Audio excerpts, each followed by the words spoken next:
So what is it that you really enjoy about teaching children the most? Just the excitement. You just see the excitement on their face when they understand something. And I love the challenge of learning everyone's different personalities. And for me, one of the great joy is actually getting to know each and every kid, getting to know that their progress, where they're struggling and when they get kind of understand something. And I find it a great challenge to kind of find different ways of making learning on a level that they are able to understand. So that's what I take great joy in, kind of finding out what makes a kid tick. Like, what is it that excites them, and how do we create, like, the most mundane subject in science, how can we make it so exciting for them? How can we spark that imagination?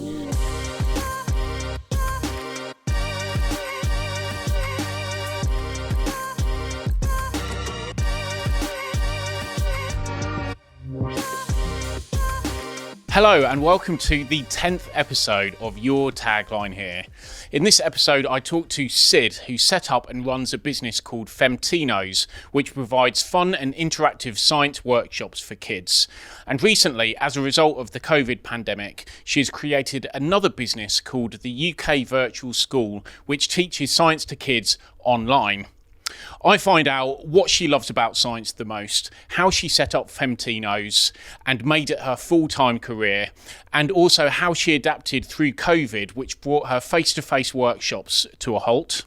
She also gives some great tips for other entrepreneurs about how to be successful in business. Before I get into the episode, I would just like to mention our sponsor KickLab, which is a digital marketing company based in Birmingham in the UK. KickLab have over 15 years experience and specialise in branding, websites, digital marketing, social media and more. So if you want to grow your business online, just head over to kicklab.com, which is KIKLAB.com. Okay, let's get into the episode and meet Sid. If you do like the episode, then make sure you give us a thumbs up and subscribe so you don't miss out on any future content. Hello, Sid. Welcome to the podcast. It's good to have you here. How are you doing? Hi, Simon. Thank you. I'm doing great. Thank you for having me. Yeah, no, well, I'm really pleased to have you here, and I'm looking forward to hearing your story because I have worked with you in the past. I've helped film some of your events that you've run, and yeah, I'm interested to know more about how you got into science in the first place, how you started your business, and how you set it up into what it is now. So let's just go back to how it all started for you and how you got into science in the first place. Do you remember how old you were when you first sort of fell in love with science, and what was it about science that you really liked? I do actually remember. I was in year 5. I remember being 10 years old, and I was moved schools. So I moved from one school to the other, and it was the first time we had homework. We never had homework in my previous school, and it was a novelty. And we had a project, a science project that we had to do. And the project was on space. And I remember getting so immersed in this project, and I spent day and night just working on it. And I was only 10 at the time. There were no laptops. There was no internet. I had to get my dad to go to the library and get me some books. And I remember creating this project book where I illustrated the front cover with an astronaut, and I put lots of facts and information in there. And I ended up winning first prize.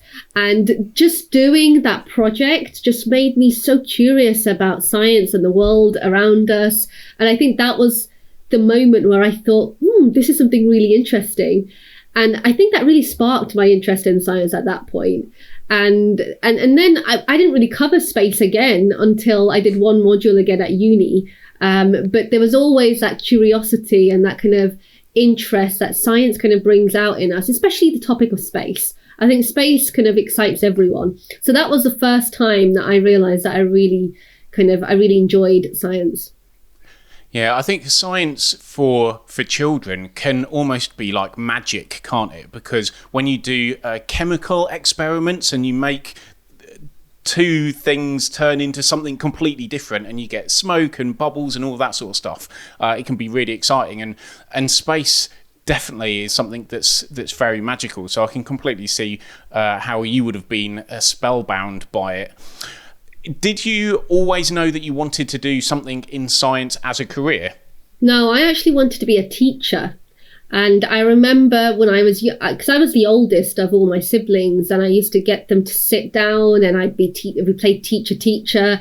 And I always wanted to be a teacher as young as age 6. So in year 2, I remember going up to or was it year 3? I think it was year 3. I remember going up to my teacher then, who was Mrs. Wood. And I remember saying to her, when I grow up, I want to be a teacher like you. And she kind of looked at me and she goes, are you sure? And I was like, but you're a teacher. Why would you not want me to be one as well? And she goes, well, it's not how it seems. And I remember her saying that to me. And I was just a kid back then. She goes, there's so much more that you could do. And why do you want to be a teacher? And I found that really odd that she was dismissing the career that she'd taken. So as young as that, I wanted to be a teacher.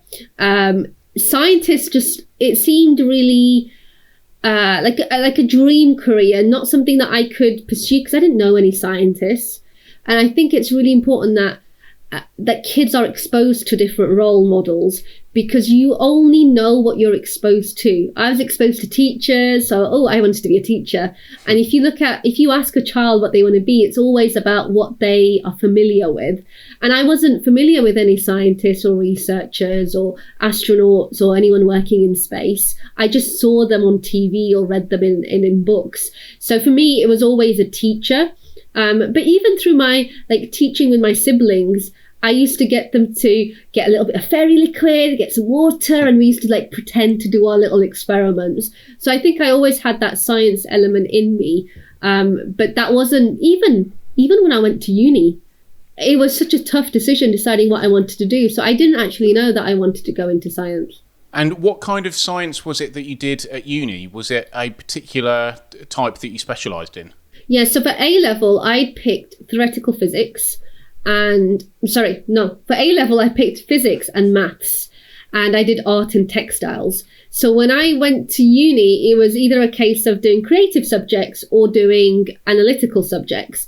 And in the end, I decided to do theoretical physics and applied maths. I hadn't done chemistry or biology at A-level, so I wasn't able to do those. So those were the two that I stuck with. But interestingly, I picked theoretical physics, which meant no lab work, because I hated lab work when I was at school. As a kid, I loved it. But then when I got to secondary school, not so much. I prefer just sitting at the back and just watching the teacher just show us a demonstration and telling us what we needed to know for the exam. And this is why I'm so passionate about how exams really dumb us down. They actually just make us sit something to get an answer rather than just forming a curiosity and love for the subject. So yeah, I did theoretical physics, and no way would I have thought that I'd end up doing experiments and getting involved in all sorts of stuff, because that wasn't my kind of thinking or mindset when I went to uni. Which is interesting that is what you're doing now. And I know from the workshops that I've been along to, it's full of experiments, which is great for the kids because it's fun for them to really enjoy it. So what was it that made you decide to set up your business, Femtinos, in the first place? And how long after university was that? So Femtinos was actually set up whilst I was at uni. So I did 4 years at uni, and it was set up during my 3rd year because they were running an enterprise program and supporting people to set up businesses. Back then, it wasn't about science, though. So you know it as a science and STEM workshop provider. Back then, it was about letter writing, because I'd noticed how letters weren't being sent. And I knew how excited I was when someone would send me a letter that was handwritten and sent to me directly. And I wanted to create a system where letter writing was safe, because that was the other thing. As we've grown as a society and we've grown globally, it's becoming more and more unsafe for kids to do things that would have been completely normal 50, 60 years ago. So I came up with a system where the kids would write letters to these alien characters, and the alien characters would write back to them. And through that they would learn about space. So there was an element of science, I guess. They would learn about space, they'd learn about the country, they learn about Earth.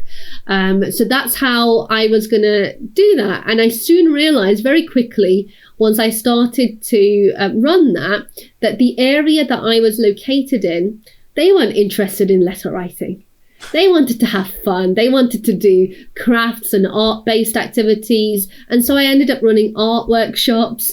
And then more and more people started to realize that my background was in science. So they were like, oh, can you run some science stuff for us? and then slowly and slowly, like it kind of morphed into this STEM workshop provider. And at the same time, I started to do my teacher training. And through that, I learned how to do experiments.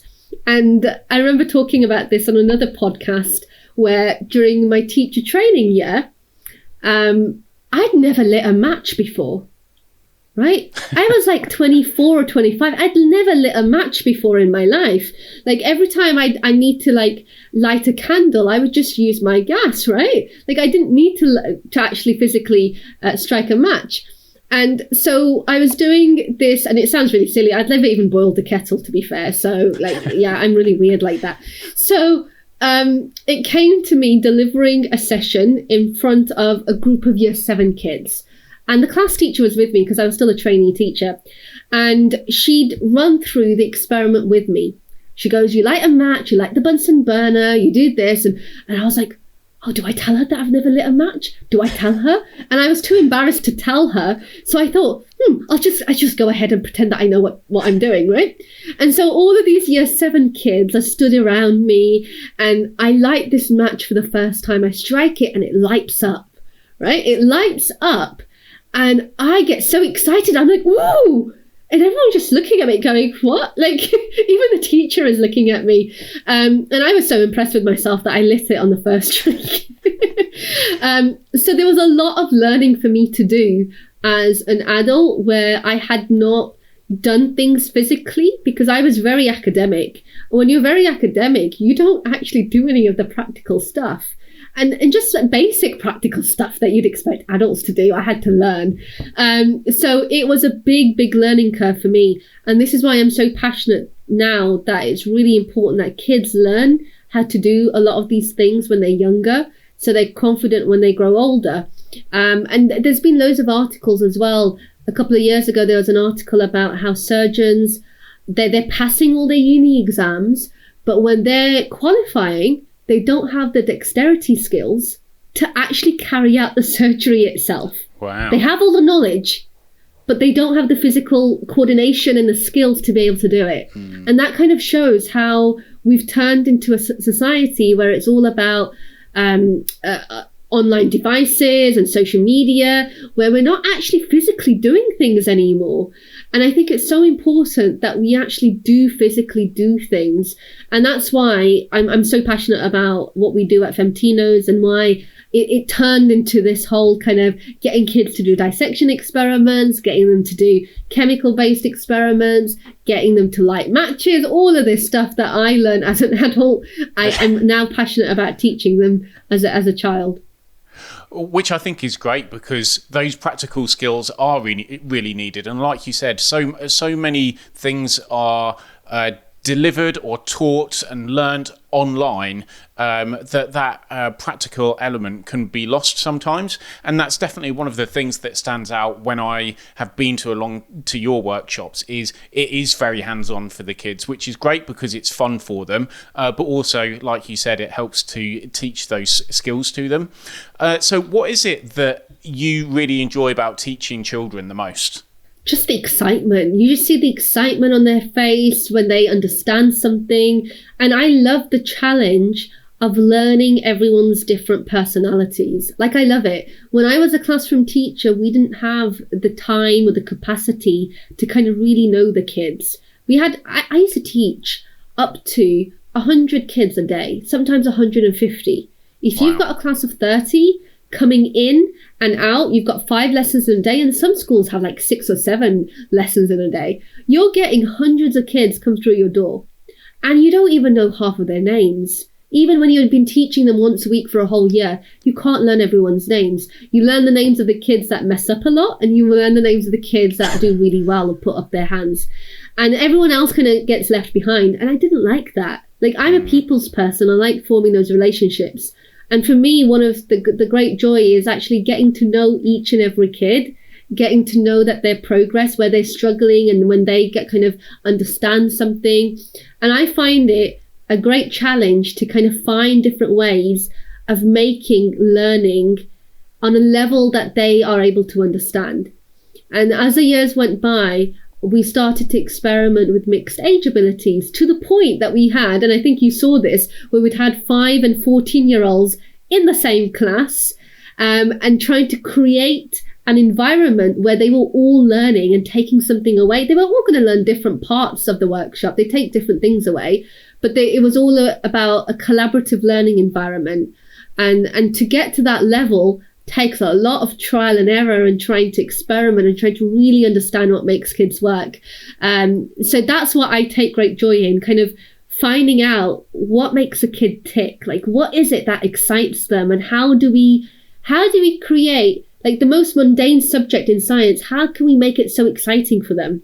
How can we spark that imagination? Like, we could teach them about blood by drawing diagrams on a board, or we could actually teach them by actually getting colored like food coloring and putting it into water and showing them how much blood is physically in our body by filling a tank of water and going, this is how much blood is in an adult. Actually creating the different blood cells physically through Play-Doh, getting them to see what the different structures are. Like, all of this can be done in a way which they can then remember for a lifetime. Like, I'm known for my poo workshops because it's memorable. They're going to remember the poo and the disgusting stuff we talked about, and they're going to, and I know parents come up to me and say to me that my child still talks about poo on the dinner table years later because it's something that's so memorable, and they'll remember the healthy food that I talked about. They'll remember the different parts of the system that the food goes through. And they'll remember what a healthy poo looks like because we talked about it and they learnt about it and they laughed about it. And when they use all their senses, when they use laughter, they create memories that are going to last a lifetime. And I think that's part of the excitement for me, to leave this kind of spark and joy of learning and to leave a legacy behind where they will then want to go on and do something amazing and teach someone else something. Even if they don't go into a teaching career, they might become a doctor, and then they might relay the information to their patients in a way that they can understand, so that everything is knowledge-based, everything. So even if you're not a teacher, you're still relaying knowledge in some shape or form. And even you are, like you were telling me about your cameras and all your devices, that's relaying knowledge. And if you've got the skills to be able to do that, it helps you form relationships. It helps people understand where you're coming from, whichever industry that you go in. So I think these skills last a lifetime, whatever field that the kids decide to go in. Yeah, absolutely. And something that you said there was, when they have fun or when you do something memorable, like with the poo workshops, they do remember that, and that's something that will stick with them for the rest of their lives. And that could be the thing that makes them decide that they actually want a career in science or technology, exactly. Whether that's to be a teacher or whether that's to be anything else. And I think it's such a better way of learning rather than just sitting in the classroom. And I know from watching you deliver those workshops that you're so passionate and enthusiastic, and that really rubs off on the children as well. I want to go into a little bit now about the business of Femtinos and how you actually how you set it up and how you grew it as a business that you could actually make money from, so that you can actually do it as your full-time career. How was it that you grew the business over time? So I worked on it full-time for a year when I left uni, and I quickly realized that it wasn't earning me enough money. And then I did go into teaching. So I was teaching full-time for maybe a year or two, and then I went part-time. So gradually, when I was building the business up, I was working alongside, and then I cut down my hours to then be able to work on the business a bit more. So when I left teaching, I'd already gone part-time hours. But it wasn't still earning enough money for me to go full time on. And then I think it comes to a point where you go, right, I'm going to take a leap of faith, right? A leap of faith where you kind of go, right, I'm passionate about this. I'm going to make this work. And if you have got that, the difference in income, and you need to make it work because you've got bills to pay or whatever, you're going to make it work, right? Because you're not going to sit back until you've got that money coming in. And I think part of that is that drive that comes in when you know you have to make something work. So I always like taking that risk because you get complacent otherwise. If you've got enough money coming in, you're like, oh, it's fine. And you get a bit complacent. So that's how I kind of did it. I went part-time initially in my teaching job, and then I kind of left and I started working on it full-time. And then it was a case of, Femtinos was never about growing into a big business. Like, I had opportunities to turn it into a franchise. I had opportunities to grow into a big team. It was something I really loved, and it was my hobby turned into a passion, right, into a business. And for that reason, we never duplicated any workshops. The majority of our workshops are brand new, which it doesn't make any commercial sense, because it means that you're spending 10, 15, 20 hours producing a new workshop when you could be reusing the same stuff that you've done. So I learned, I think what COVID has done for me is it's helped me to kind of take a step back, because when you're in that kind of wheel, that hamster wheel, and you keep going because you know you don't have time to stop and reflect. And I'd got to a point in my business where we were running a ridiculous amount of workshops a week. And me and my colleague were completely knackered.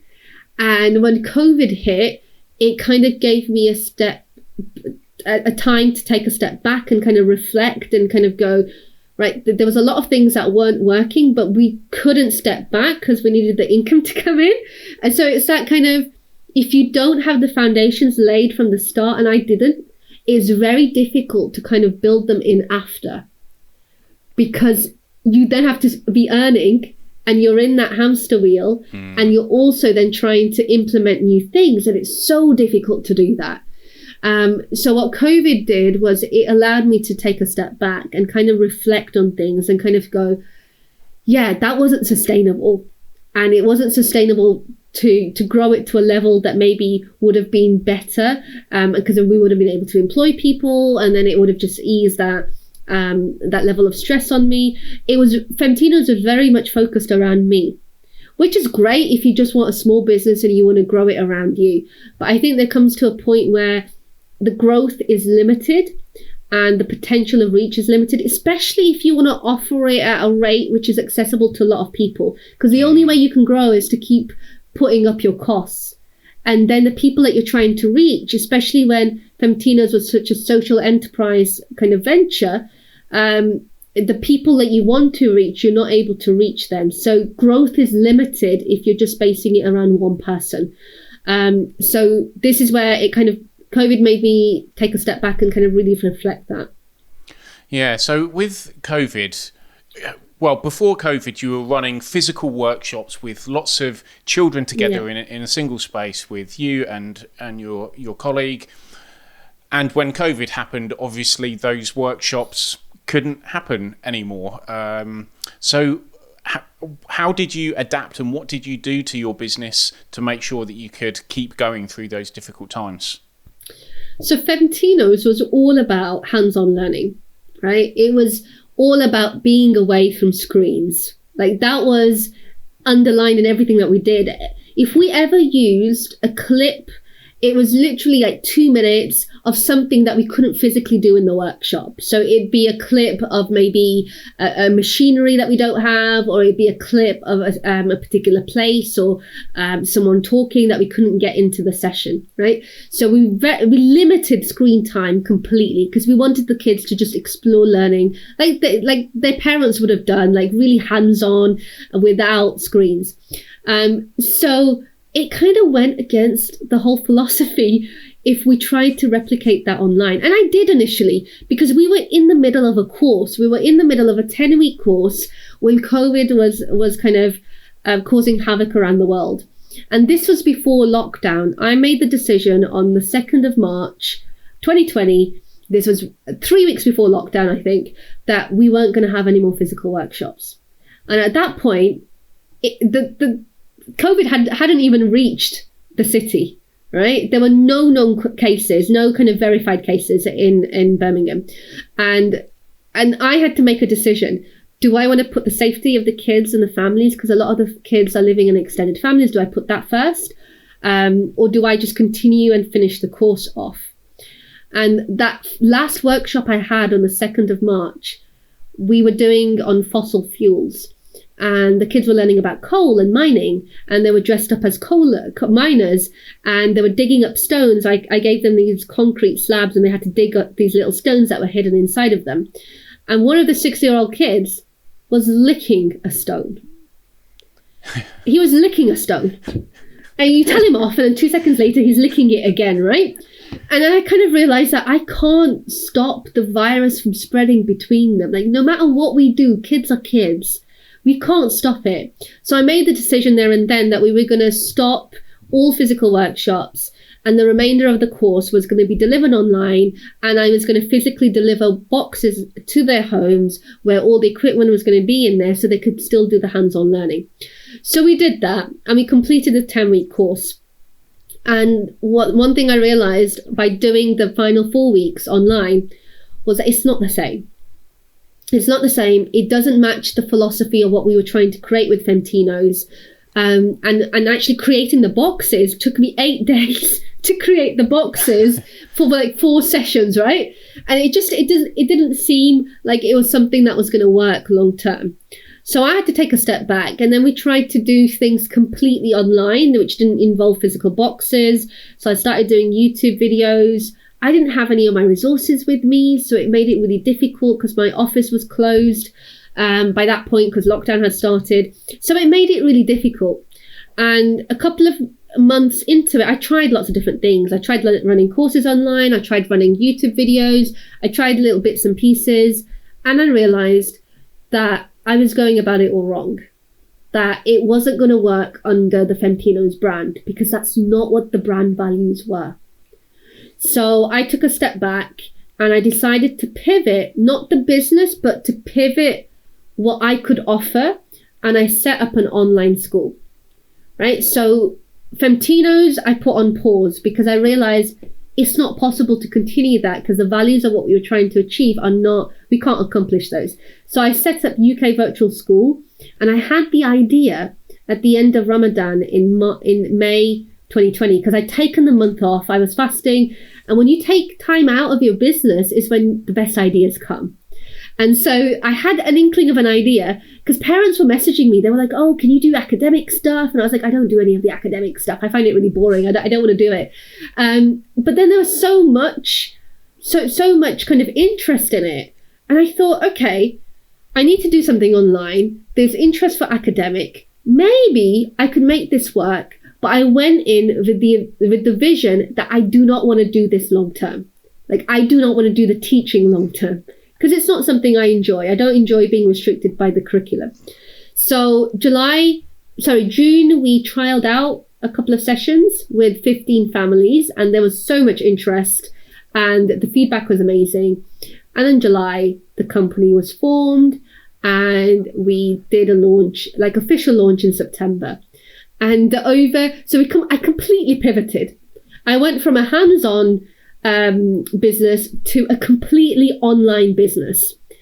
And what I realized is online is possible. Online is possible, but you have to create something that works with online. Because what I tried to do before, I tried to create Femtinos workshops online. That doesn't work. You have to work with the online platforms to create something that works with the online platforms. So I completely pivoted and I created an online school.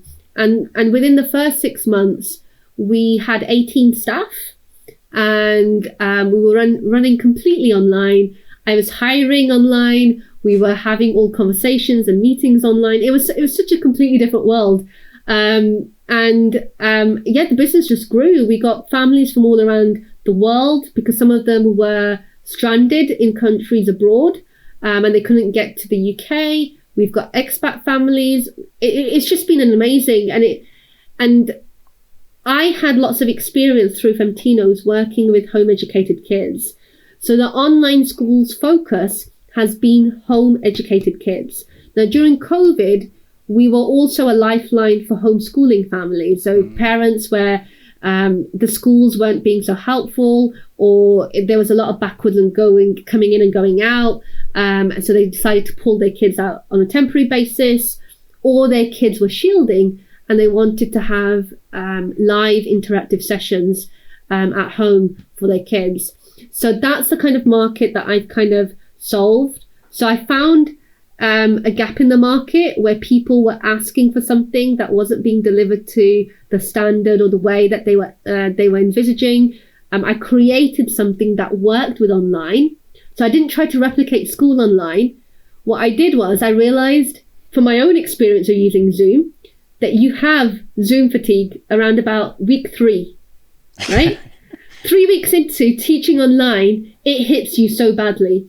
And I realized that actually we have to reduce that Zoom fatigue. We can't go on for 6-7 weeks like we do in a school term time.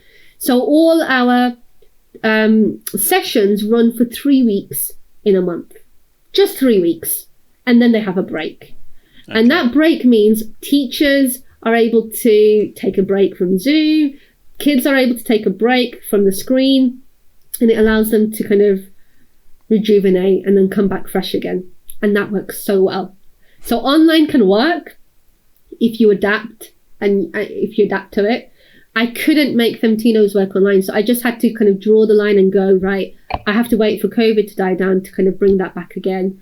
In the meantime, what am I going to do? What are my skills? What do I know about the industries? And I know the industry, the education industry quite well. I know the home ed market. So that's where I kind of focused on. So that's what I did over COVID to stay afloat. Well, I think it's really clever what you've done. And I like what you said where Femtinos wouldn't work online because it goes against the brand values. So rather than trying to squeeze a square peg into a round hole, you came up with something completely new and completely different, which has different brand values. And I think that that's a really clever thing to do. And it's amazing listening to you talk about how you grew it as a business and how you've found different ways of working. Like you said, you get Zoom fatigue after 3 weeks. So rather than like trying to push it to go for longer and again, fitting into an old way of working, you were very flexible and very adaptable in the model that you put together. So I think it's amazing what you've done. So now that COVID feels like it's starting to come to an end, and we are technically out of lockdown, even though there are still, well, the virus is still around. What are your plans for the future? Will you continue to have the online school and Femtinos running together, or will you stop the online stuff and then go back to just doing the in-person workshops? I think it's interesting at this point to kind of note that the audiences, the clients for the online school and the clients for Femtinos are completely different. Femtinos is very locality, it's limited to a particular geography, right? It's limited to my particular city and where people could travel to it. And the online school, it's got a very different type of family. These are families that want to follow the curriculum, while Femtinos was families that want something outside of the curriculum. They want to expand their kids' knowledge outside.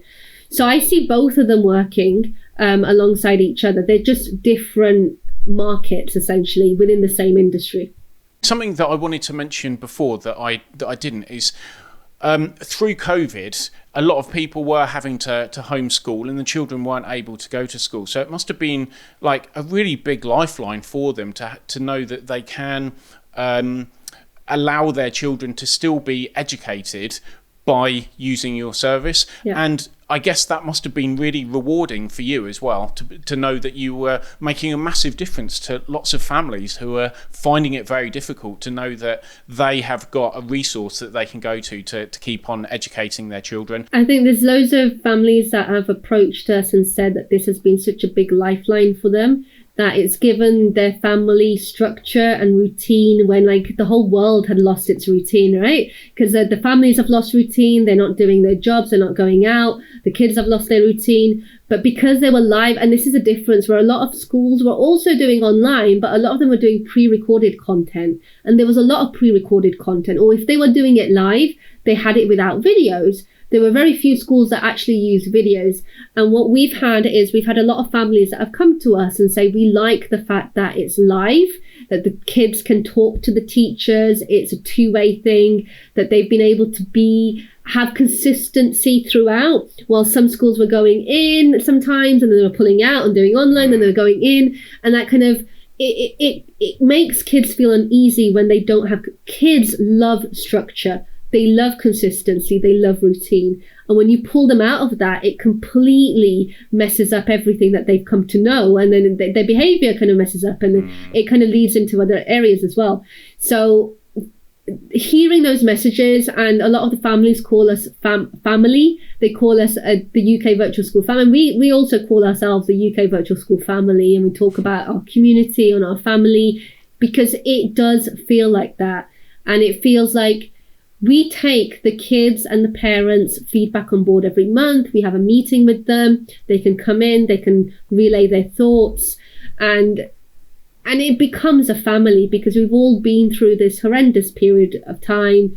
People have lost loved ones. They've had scares. They've had COVID. They've just lost jobs, and to be a lifeline for them has been so rewarding as well. And this is the other thing that we did this year. We didn't tie anyone into any long-term contracts. There's lots of online schools out there, and a majority of them tie families in for a whole year. And with COVID and with us being new, we didn't want to tie anyone in. So we would say, you're tied in for a month only. And we say a month because if you're going to trial out 1 or 2 days, you're not going to see any change. And 1 or 2 days isn't long enough to see progress. You need to allow at least a month to see progress, to see whether it's working for you or not, to actually build that relationship with the teachers. So we would say, you're tied in for a month. You can leave us at any point and not carry on. And that flexibility meant that if parents had lost income, they could go away for a month, they could come back again, and they felt a bit more secure in coming to us and utilizing us when they needed us. And knowing that actually they're not going to have to be forced to pay out huge amounts of money if, for example, they lose their job or they're really struggling financially. Because at the end of the day, we have to pay our staff as well. And for our staff, it's been a lifeline for them. And at one point, we had 18 staff. And I remember having some of the conversations with them, and they've gone, this has just been a lifeline, because our families have lost jobs, and we've lost jobs, and this is great that we can work online and be safe and be at home. So it's finding that balance where, of course, I'd love to do everything for free, right? But then there's also surviving and making sure we've got an ecosystem that's sustainable, totally, and people can live and people have jobs. So it's been twofold, where we've kind of supported staff members in having jobs, but we've also supported families in having that security of having something consistent for their kids as well. I think it's such wonderful business ethics that you have, that you want to provide these resources and these materials for children. One, because you love doing it.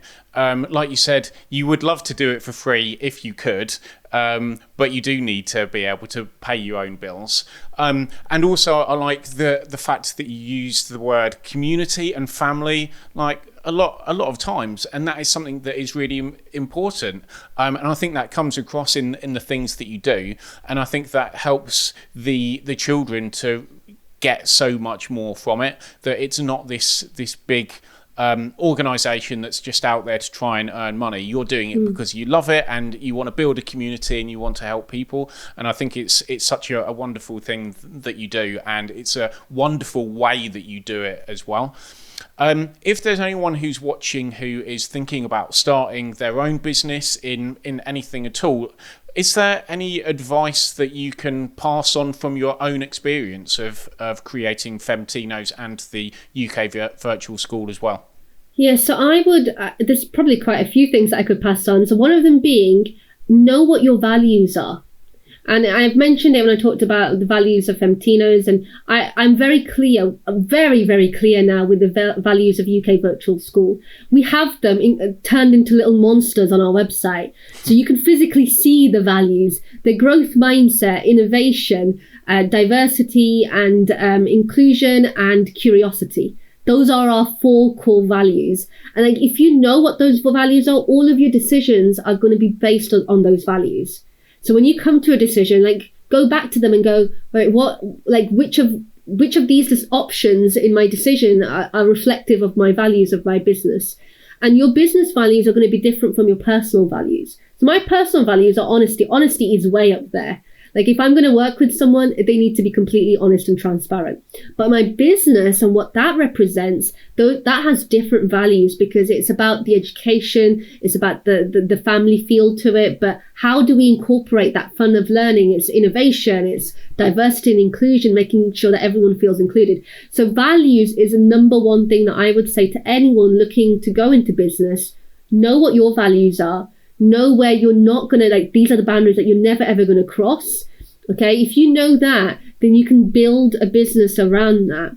So that would be my number one thing. And my second thing would be test it out. Don't go into creating everything first and then realizing that you don't have a market for it. Like, I would say, before you spend any money, and I did this with UK Virtual School, before I spent any money, I actually advertised and I said, I've got this idea. I want to try this out. Any family is willing to give this a shot. And I trialed it out, but I got them to pay for it because I still had to pay staff. I still had to pay for other things. So I still got them to pay for it, but they knew it was a trial and they knew there were going to be hiccups and they knew that I was just testing the waters. So I would always say, and I think in business terms, they call it the MVP, the minimum viable product. Okay. Test it out without spending huge amounts of money to see if people will bite, if there is a need and desire for it.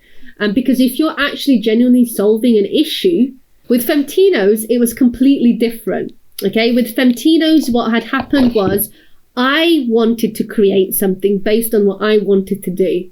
And then I tried to find an audience to fit into that model. And that then takes years and years and years to establish, because then you're focusing on a brand rather than something that's needed to solve an issue, right? With UK Virtual School, we were solving an issue that was clearly not being met by other organizations and companies, and then we created a brand around that. So there's a difference there. So figure out which it is that you're trying to do. Are you trying to solve an issue and create a brand, or are you trying to create a brand and then show people that you're solving a problem that they might have? So trying to convince families that they need Femtinos because it's going to form a love of learning is very different than trying to get them to sign up to something that's academic, because they'll see the progress straight away. Well, Femtinos is a very long-term thing. It's a change in mindset. So it's a very different concept. So I think it's also very important to know what you're trying to do with your business. And my third point would be, know what your role is going to be in the business. So with UK Virtual School, I knew from the onset that I did not want to be a teacher in UK Virtual School. I wanted to be the person that had the vision and the values and create a system around that, solving an issue, but I didn't want to do any of the teaching. So my first kind of thing was to actually get things in place where I could get teachers in. And December was my last time that I taught. So within 4 months of UK Virtual School being, well, actually we started in June technically, but within 6 months of us being actually starting from like trialing to doing it on a small scale to launching in September, by December was awful because we had quite a few teachers that were ill or that they had to leave, and then I had to take over a lot of the teaching, and I was trying to run and trying to train up staff, and so it was hectic. And then after that, once I'd got all the staff in place, I could then take a step back and to work on the overall structure. So knowing where your role is in the business from the onset will help to quicken up everything that needs to fall into place to get you to that role quicker. With Femtinos, I didn't have that vision. And so 10 years later, I was still doing the same thing that I was doing 10 years ago because I had no direction to go in. So I think it's very important to have that as well. Great advice. All three of those points I think are really valuable, and I think that they are often things that people forget about, like the values. I'm sure that there's a lot of startups that don't even think about it. Testing, I know from my experience, I did put together an online course and I didn't do a minimal viable product. I did what I thought was the right thing to do, and then it ended up failing. So I learned from that lesson that, next time I do that, let's do a minimum viable product, and also understanding what your role is. And I think it's great that you recognise that you didn't want to do the teaching, you wanted to have a different role in there. So three very good bits of advice and things that you've learned from your own experience. And I think that can really help other people in a similar position to where you were several years ago. So now I've just got one more question for you, which, as you know, the podcast is called Your Tagline Here. So we ask everyone to provide a tagline to summarise their story. So what would your tagline be to summarise your story with science and with the workshops that you provide? Oh, that's really difficult because I could give you so many different taglines. So I think mine probably would be, and this is a line that I've used in one of my recent podcasts as well, that learning has no age barrier. Like, continue learning. And I think if you continue learning, whatever you're doing, whether you're setting a business, whether you're actually in the education sector, whatever you're doing, learning has no age barrier. Like, if you continue learning, you'll grow as a person, you'll succeed, you'll be successful in whatever you're trying to do. Because failure is part of that learning process, and you'll always pick yourself up, and because you'll know it's a learning curve. So that's, I think, would be my tagline. That's kind of my motto in life as well, where if something goes wrong, I'll moan about it, I'll rant about it, and then I'll go, okay, what did I learn from this? And there's always something to learn from it. There's always something to learn when things go wrong. Yeah, absolutely. And it's clear from listening to you talk throughout the whole of this podcast that you are very good at learning about how to grow your business and how to grow yourself. And I think that is how one of the real big reasons of why you have got to where you are now. So I think it's a great tagline and something that everyone can really take away. So thank you so much for being on the podcast, Sid. It's been great to talk to you, and really interesting for me because I already know you anyway, but to find out more about how you got into it and how you've grown your business. So thanks for taking the time, and thanks for sharing all of that really useful and interesting information. Thank you for having me, Simon. I've really enjoyed it. Thank you. Thanks for watching or listening. I really hope that you enjoyed that episode with Sid. Next week, we'll be speaking with John Trevor, who is the mastermind behind the Box of Frogs improv comedy group. So I'm sure it's going to be a really fun episode with lots of laughs. To make sure you don't miss out on this episode and all future content, just hit the subscribe button and I'll see you next time.